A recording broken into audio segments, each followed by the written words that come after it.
প্ৰশ্ন নম্বৰ 1 মাধ্যমিক শিক্ষা আয়োগত কিমানজন বিদেশী শিক্ষাবিদ আছিল আৰু তেওঁলোকৰ নাম কি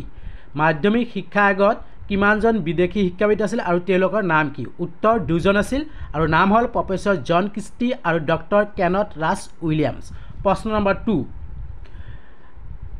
2 আয়োগখনৰ সদস্য কিমানজন আছিল আয়োগখনৰ সদস্য কিমানজন আছিল উত্তৰ 9 জন প্ৰশ্ন নম্বৰ 3 মাধ্যমিক শিক্ষা আয়োগৰ সভাপতিৰ নাম মাধ্যমিক শিক্ষা আয়োগৰ সভাপতিৰ নাম উত্তৰ লক্ষ্মণ স্বামী মুডালিয়াৰ প্ৰশ্ন নম্বৰ 4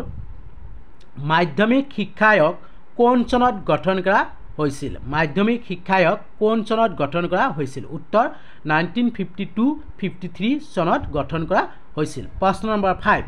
মুডালিয়াৰ আয়োগৰ অধ্যক্ষ কোন আছিল উত্তৰ ডক্টৰ লক্ষ্মণ স্বামী মুডালিয়াৰ ভিডিওটো ভাল লাগিলে লাইক শেয়াৰ কমেন্ট কৰিব প্ৰশ্ন নম্বৰ 6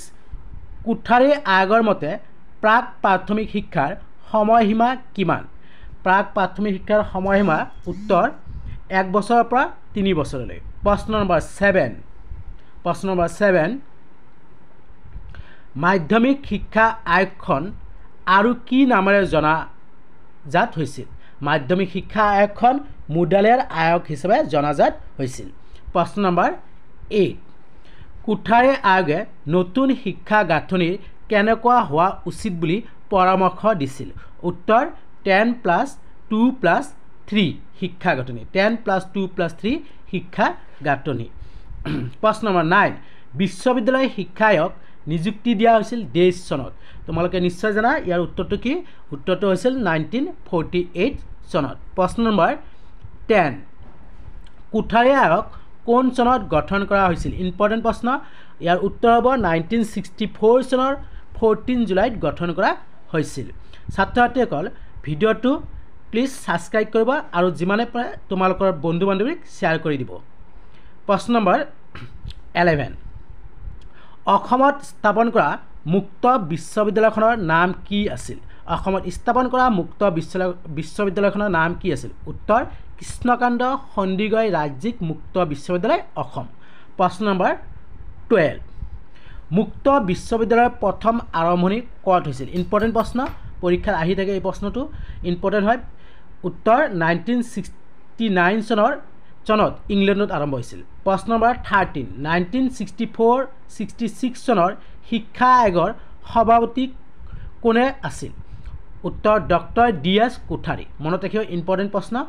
প্ৰশ্ন নম্বৰ 14 কোঠাৰী আয়োগৰ অধ্যক্ষ কোন আছিল আৰু ইয়াৰ সদস্য কেইজন আছিল কোঠাৰী আয়োগৰ অধ্যক্ষ আছিল ডক্টৰ ডি.এছ. কোঠাৰী আৰু সদস্য আছিল 14 জন প্ৰশ্ন নম্বৰ 15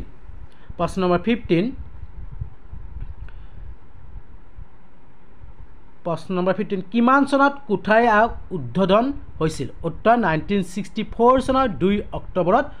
উদ্বোধন কৰা হয় প্ৰশ্ন নম্বৰ 16 ইংলেণ্ডৰ প্ৰথমখন মুক্ত বিশ্ববিদ্যালয় প্ৰথম আচাৰ্য আৰু উপাচাৰ্য কোন আছিল উত্তৰ প্ৰথম আচাৰ্য আছিল লৰ্ড ক্ৰাউমাৰ আৰু প্ৰথম উপাচাৰ্য আছিল ছাৰ ৱাল্টাৰ পেৰি ইম্পৰ্টেন্ট প্ৰশ্ন নম্বৰ 17 মাধ্যমিক শিক্ষা আয়োগৰ প্ৰতিবেদনত অধ্যায়ৰ সংখ্যা কেইটা ইম্পৰ্টেন্ট প্ৰশ্ন উত্তৰ 15টা প্ৰশ্ন নম্বৰ 18 কোঠাৰী আয়োগৰ প্ৰতিবেদনখন কিমানটা পৃষ্ঠাৰ আছিল ইম্পৰ্টেন্ট প্ৰশ্ন প্লিজ সাবস্ক্ৰাইব কৰিব উত্তৰ 700 পৃষ্ঠাৰ প্ৰশ্ন নম্বৰ 19 বিশ্ববিদ্যালয় শিক্ষা আয়োগৰ সভাপতি আছিল বিশ্ববিদ্যালয় শিক্ষা আয়োগৰ সভাপতি আছিল ডক্টৰ সৰ্বপল্লী ৰাধাকৃষ্ণন প্ৰশ্ন নম্বৰ 20 হ'ল অসমৰ প্ৰথমখন মাধ্যমিক স্কুলৰ নাম কি আছিল উত্তৰ গুৱাহাটী সেমিনাৰী স্কুল মনত থাকিব আজি এই 20টা প্ৰশ্ন আলোচনা কৰিছো ইয়াৰ পৰৱৰ্তী ভিডিঅ'ত আকৌ 30টা প্ৰশ্ন লৈ আহিম গতিকে তোমালোকে সাবস্ক্ৰাইব শ্বেয়াৰ লাইক কমেন্ট কৰি থৈ দিবা চেনেলটো থ্যাংক ইউ